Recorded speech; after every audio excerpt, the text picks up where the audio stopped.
We are ready to introduce you to the concept called worn paths, which will show you where to find people to do all of this model with.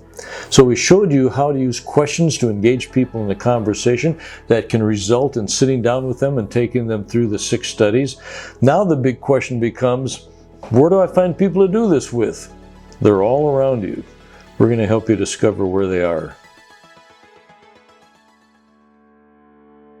So what do I mean by worn paths?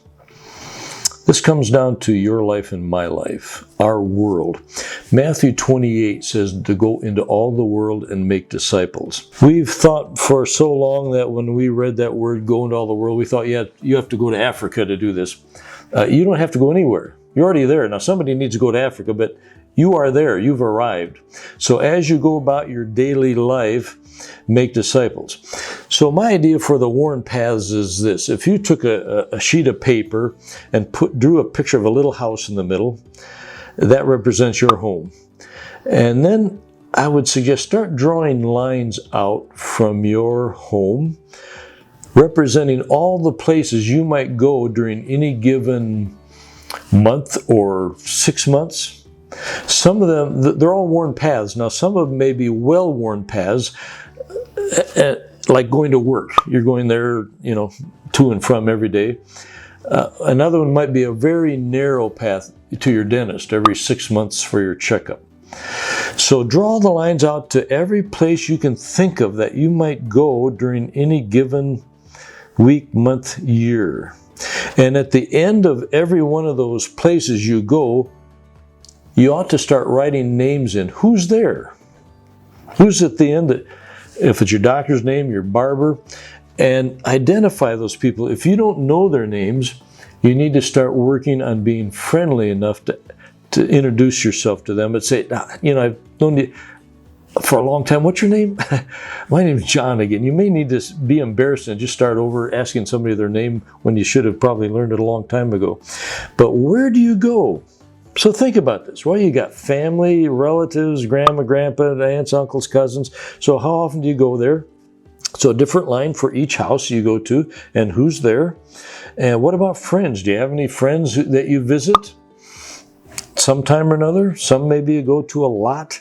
Some you may see every few months. What about your neighbors? Do you ever walk over to your neighbors just to say hi or to do something with them? Help them with something? Do you have a mechanic? Do you take your car someplace? Do you have a barber or beautician? Do you have a chiropractor, a massage place, therapy?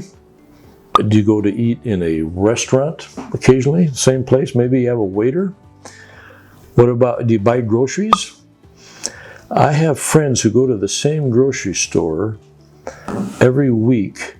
They get in the same line, so they have the same clerk. So they get to know that clerk. They've got a name badge on, so they start calling by their name. Now, you don't have much time there, but it's very interesting. You can reach out to somebody and build a relationship with them. Do you have a boss? Do you have clients? Do you have employees? Do you have students? Do you have teachers? Do you have club members? Do you have team members? Do you have somebody pick up your trash? Now, that's maybe a line to in front of your driveway. God put you where you are to reach all those people. So when you go on those worn paths to people, those are divine appointments. I used to think divine appointments were just some miraculous situation where God brought me together with somebody unbeknown to me and I got to share the gospel and they became Christian. I've had that happen. But a divine appointment is any relationship I have with anybody. That's a divine setup. I just changed my thinking on this recently. I used to think that my trash man, my waiter, my clerk, my computer repairman, my mechanic, my doctor, all those people were there to serve me. And then it hit me. I've had it totally backwards. God has put me in the middle of those people, and He has created a need in my life. I need a mechanic. I need a computer repairman. I need a doctor. And so He has taken their specialty and my need and brought us together. Why? because I'm an ambassador for Christ. They may need Christ. I may not be the person to get Christ to them, but when God brings me together with somebody under whatever circumstance, I need to be prepared to reach out to them, befriend them, ask the questions to them, show interest in their family. And the time may be minutes in some cases, maybe hours in other cases. So you draw all those lines out from your house, and then who are the people there? That's your mission world. You're God's called, appointed, anointed ambassador to those people. Some of them may be Christians. Some of them may not be interested. But God has put you and me where we are to connect with those people. He has nobody else to do it.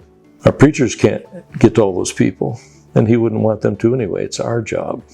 So God has given us the opportunity. We need to be trained, and we need to step out there, and we need to make the initial step to start asking the questions of somebody. Befriend them. Show interest in them.